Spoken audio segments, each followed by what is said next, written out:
Hello guys and welcome back to my YouTube channel TechOns. So today I get the following one error notification while I try to using the kernel in Roblox player and it shows failed to find Roblox process. But in my background I am using this Roblox player. So how to fix this issue?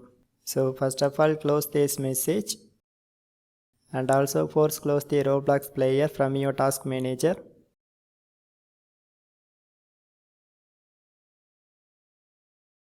So once you close it and then open your Windows Run and execute this command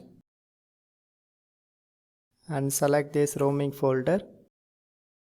So now I try to delete this kernel folder. So next you can go to this app data folder and click on this local folder.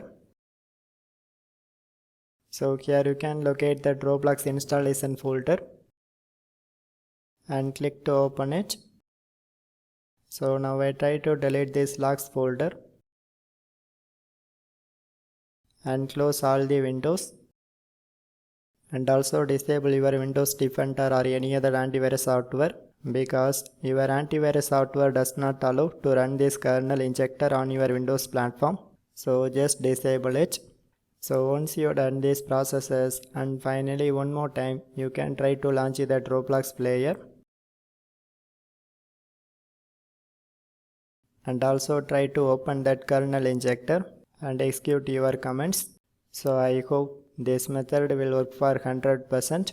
So friends, if you have any doubts just comment to me. So otherwise just leave a one like and also my channel have a super thanks feature. So just support it.